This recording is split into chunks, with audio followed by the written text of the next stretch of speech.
It was never dead in spite of what people said, but it sure as hell was dying. We think it's getting better, but we think that we cannot afford to let up our efforts one single minute. Things have changed now. With the new treatment plants coming on down the line, less nutrients are getting out. With the phosphate ban, it's been phenomenal. So the lake is not dying. We have, say, 400 known toxic chemicals that are being discharged willy-nilly into these lakes. Science is not able yet to tell us what happens with those 400 chemicals in the sediments.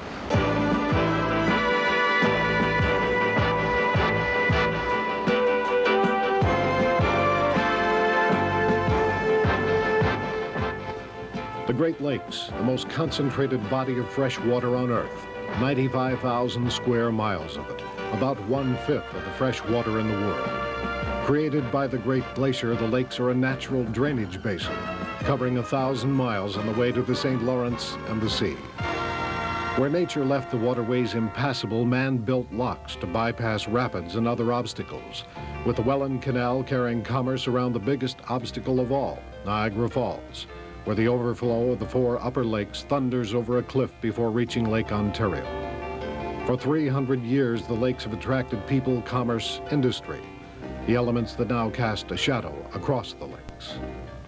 Reporter Fran Lucca and Dr. Robert Sweeney of Ecology and Environment Incorporated. Dr. Sweeney has been studying the lakes for 20 years, first for Ohio State University and later as director of the Great Lakes Laboratory in Buffalo. They're unique. They're something that we could not rebuild. And it's much easier to prevent, inhibit pollution than it is to try to go back and clean it up. So it's a resource that both of our countries, the United States and Canada, must guard, must consider precious, and must continue to enhance. This does not mean that the Great Lakes cannot be used. They're a tremendous resource. We should use them to their fullest potential. What we have to avoid is abusing them. And that is the crux of the problem right there. For 2 economic giants, the United States and Canada, abuse was cheap and easy. We took all that the lakes had to give, drinking water, food, power, recreation, and returned civilization's garbage. Unregulated industries, small and large, cities and towns, small and large, used the lakes for dumping grounds, yet somehow expected to continue to draw their sustenance from the very waters they were poisoning. Oil, municipal sewage, PCBs, lead, mercury, lime, Mirex, cyanide, dioxin, sludge, dyes. The list of what has been dumped into the lakes and the streams and rivers that feed them is endless. 36 million people live around the lakes, only 6 million are Canadian. With more people, more industry, the United States' contribution of pollutants has been far greater than Canada's. By the mid-60s, it was clear that we could seriously damage even such large bodies of fresh water. Lake Erie, 12th largest lake in the world, was the receptacle for more industrial and municipal waste than the other lakes. In the 60s, some scientists, environmentalists, and politicians called it either a dying or a dead lake. 10,000 square miles of fresh water killed, they said, by pollution and indifference. But the last rites were administered prematurely.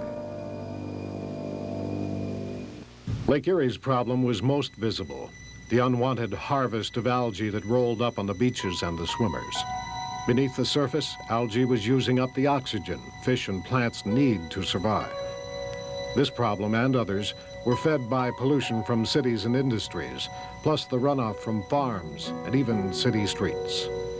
Just from the daily business of living and producing goods, we were ravaging an irreplaceable resource. In the central and western basins of Lake Erie, the conditions got so bad that in the summertime in the lower depths, the oxygen levels were wiped out and there was no oxygen there. This killed off all the small animal life, the mayflies and larvae and the small fish, and the animal life couldn't live in that sector. The One species that was lost over the last 30 years was the blue pike. The eastern basin, which is deeper than the western central basin, wasn't as badly affected, but it was affected. And for people who remember the lake then, there was heavy blooms of algae, and the lake was pretty poor shape. It was never dead, in spite of what people said, but it sure as hell was dying. And so... What do you blame for that? I think probably the biggest factor was phosphorus. One of the greatest problems was the problem of eutrophication, that sort of pea soup waters from plant growth caused by nutrients like phosphates and nitrates.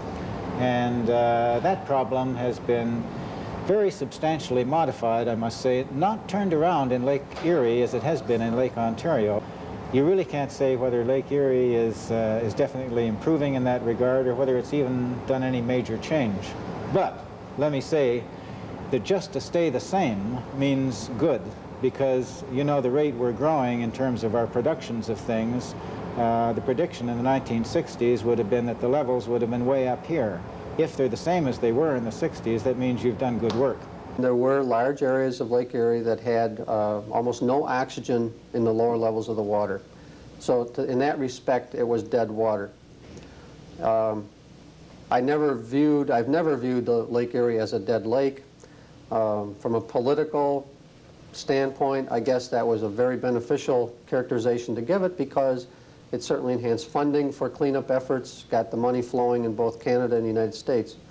The two nations did act. They've been tied by treaties aimed at sharing responsibilities for protecting the lake since 1909. In 1972, Canada and the United States signed the Great Lakes Water Quality Agreement and updated that document in 1978. The province of Ontario and 8 states also share the responsibility of protecting the lakes, their source of water and economic lifeline.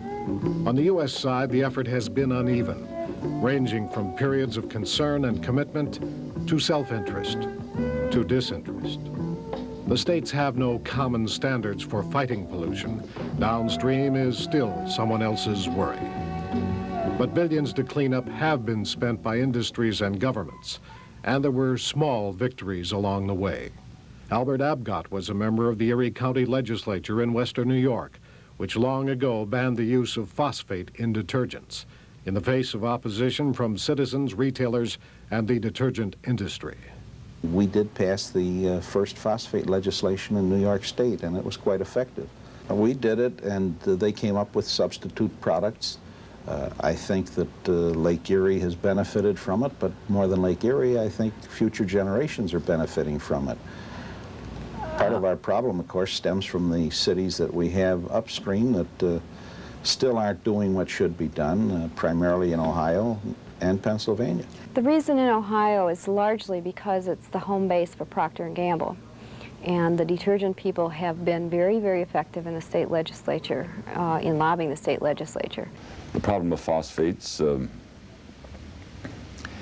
has reached almost a stable state, one might say, but that's a very precarious stable state. It could shift and turn and go the other direction very easily if one sees much more of the relaxing of the controls of phosphates.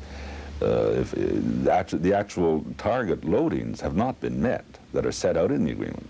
Have some states done better than others in terms of treatment in the lake? Yes, very definitely. I think the state of New York, for example, has assumed a leadership role in the upgrading of its wastewater treatment plants and the implementation of rules and regulations to abate pollution.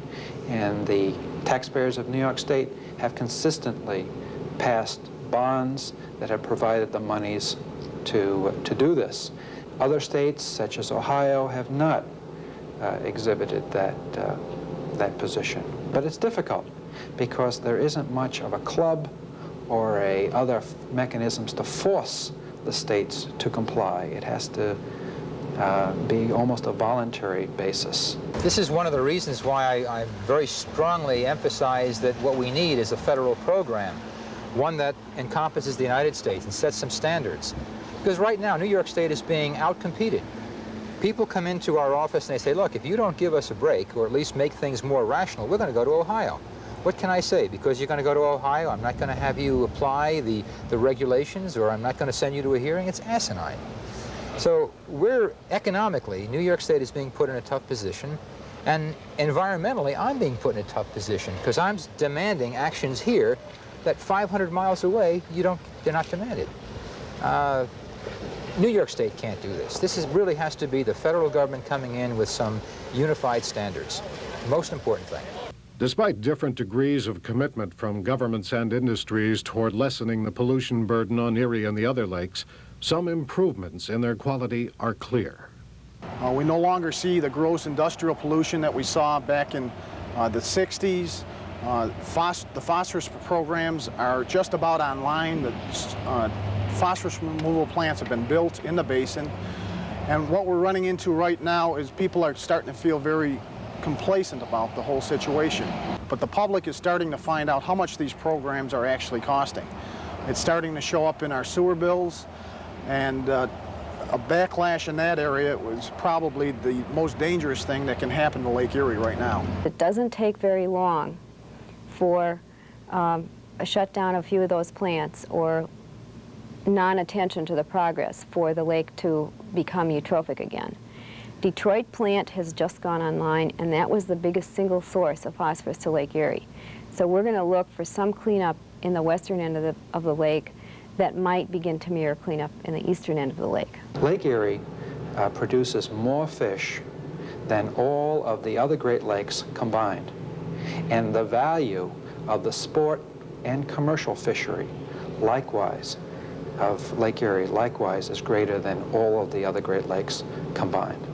To me, Lake Erie is a huge success story. It was a hell of a mess not too many years ago, and within a decade, 10, 15 years, we've turned it around. And it'll get turned around better and better and better, but we're over the hump on Lake Erie unless we slack off. And this is one of the things that scares me. Once these plateaus are reached, people want to go back then and start, oh, let's use detergents again, or phosphorus and detergents, or let's let up on the Pure Waters program, or maybe we shouldn't worry too much about acid rain right now. And you know, it's too easy to fall back and get trapped. The future of the lakes is tied closely to the success of the International Joint Commission, a unique body of 6 members, 3 from Canada, 3 from the United States. The 1978 Water Quality Agreement between the countries assigns the IJC the mammoth task of doing whatever is necessary to restore the lakes to a natural condition. There's no question but that the IJC and its role as monitoring, surveilling, and reporting and advising governments is at the leading edge of the environmental issues of the 80s. And the issues are going to be much more emotional than the ones in the past. They're going to have to do with freshwater supplies. They're going to have to do with the tolerability of a commitment to industrial development. And as you know, freshwater is becoming the issue of the future very, very quickly. And the freshwater component in costing of articles of trade and commerce and of living is going to be as monumental as our recent experience with the energy component. Though the 2 nations share the commitment to cleanse the lakes, budget cutting on the U.S. side has environmental groups and officials worried. As of the end of, I think, this fiscal year, the United States will no longer have the Large Lakes Research Lab at Grosse Ile, Michigan, which is an EPA research lab, where they were doing the only system-wide large lake research in the Great Lakes for the U.S. You don't have data, you can't develop a remedial or protective program, and you can't, if you don't monitor what's going on, you have no way of enforcing it. So the way we've sort of described that problem is if you have no data, you've got no problem. Back around 1980, there was approximately $30 million. Right now, last year we were talking about $3 million. This year we may be talking about 0. There's just no way that we're going to be able to keep up with the problems as they crop up with our changing society. I would hope that the programs that are going to be undertaken nationally in the United States will continue to include a component for the work that has to be done on the Great Lakes. But you can be assured that if it does not, that representation will be made to ensure that the integrity of the Great Lakes can be maintained. I don't believe that there are sufficient funds that have been allocated particularly for surveillance. Now, we've spent literally billions of dollars on cleanup, but if we don't know if that cleanup effort is successful, we may have wasted a good bit of that money. We have to check to see if it works. And the only way to check to see if it works is to monitor the lake. Look at the bottom sediment, look at the fish, look at the water, see if the pollutants that we wanted to get out indeed are out.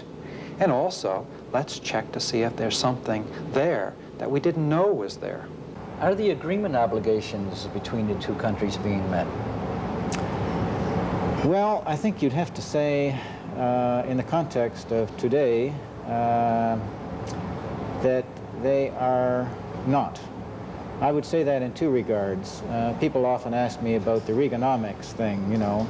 There is no question, but to date, the budgetary cuts of the research and indeed some of the monitoring organizations in the Great Lakes Basin on the U.S. side has forced people to move out of the Great Lakes Basin. The good scientists aren't there anymore. The other one is the one that the International Joint Commission cites in its latest report that's just come out this year. And they cite in here, on the back page of it, localities of the Great Lakes that they have cited for the pollution problems every year, that the Water Quality Board has cited every year since its inception in 1974. And the Commission is asking the two governments the question, you know, what's going on here? How many times do we have to cite this before something gets done? Most of the press in the last decade has criticized American sources for abusing the lake. Did Canadian sources also contribute to this decline?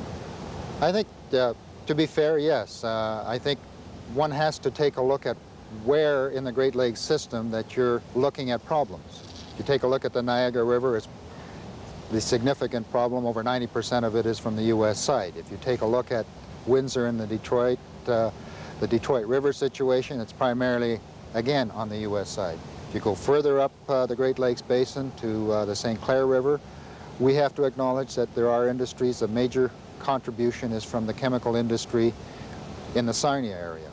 If you go up to the next interconnecting channel at Sault Ste. Marie, we do have a pulp and paper mill and a large steel complex that contributes there. Let's be very frank about it. On the Niagara frontier, the United States is the bad actor. No two questions in my mind about that. But I think we could just as easily find a location somewhere up in Lake Erie, or Lake Ontario, where we are pristine and where the Canadians are putting something in. Wherever you find an industrial complex, that is going to be the area to zero in on. And right here, we are the industrial complex, and we are putting in materials into the stream that shouldn't go in. Willfully, and that's why we're reviewing the permits, and not willfully, that's why we're looking at the hazardous waste sites that are old-time buried sites. Spotted around the Great Lakes Basin are abandoned industrial sites, representing one part of the source of the latest and most serious threat to clean water, toxic chemicals. John Bunz, who has worked as a chemist in the water treatment field for the past 40 years, is also the environmental chairman of the New York State Conservation Council. We're getting into more knowledge in relationship to the complex organic compounds that are leaching in, where we didn't have this knowledge some years back. And being more knowledgeable now, we realize we have a problem, especially dealing with carcinogens and these complex organics. What is leaching into that lake? Many chemicals.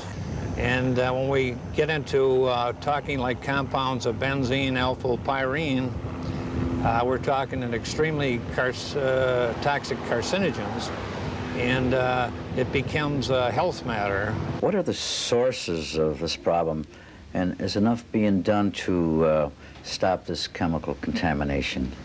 Well, the answer to all your questions is no, not enough is being done. In fact, very little. On two areas, not nearly enough effort is being directed into research we have, say, 400 known toxic chemicals that are being discharged willy-nilly into these lakes. Science is not able yet to tell us what happens with those 400 chemicals in the sediments. We have no knowledge of what new danger, what new toxic substance is being created that we don't know about. We don't know what the long-term effect on that interaction, that synergistic effect of these massive doses in the lakes is going to have on groundwater supplies and subsequently into plant life.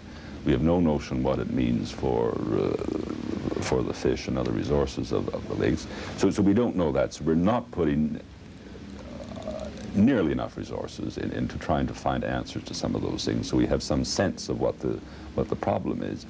And the phosphates problem is a visible one.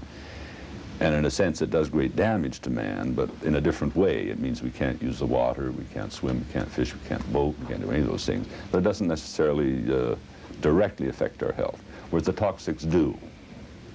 So in a sense, it's a more subtle but a more crucial problem for human health.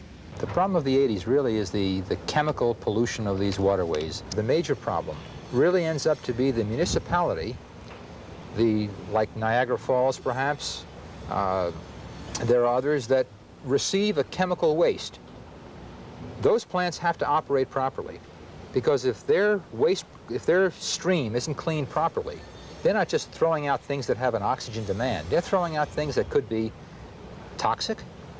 They could very well be chronic and have mutagenic or teratogenic impacts. So the real concern, Fran, is not the municipal waste stream, but it's the industrial contributions.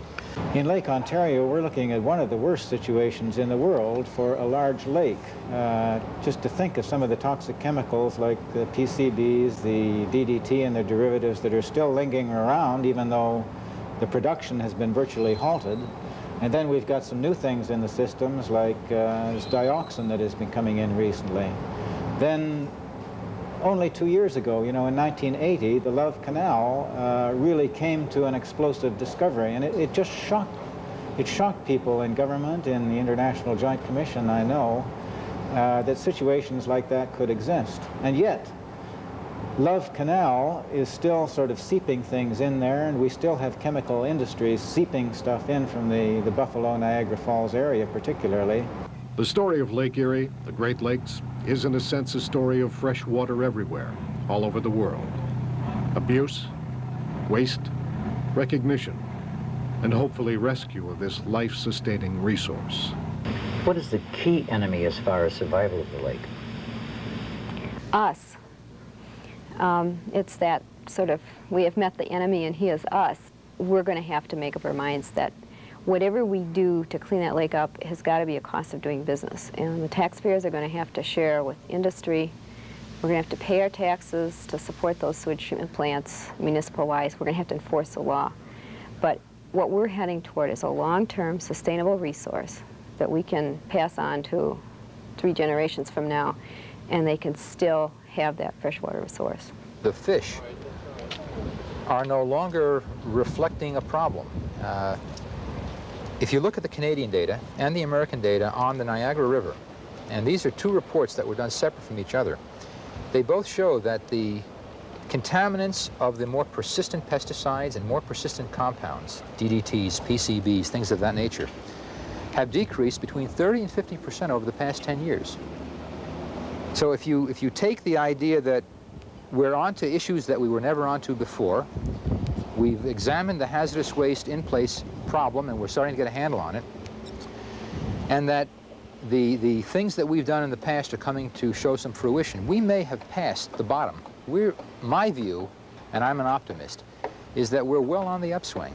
If the public continues to care, we're going to have good quality water. If they don't care, we're going to start having the same type of problems that we saw 10 years ago.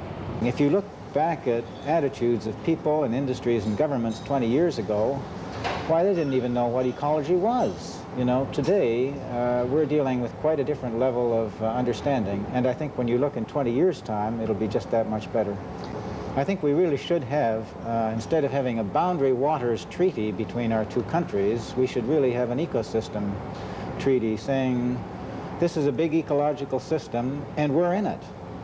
And in order to live happily with ourselves in it and not to create more problems for ourselves than we'll want to deal with, we should be treating it as an ecosystem in our behavior, not doing things that will turn back on us to our later regret.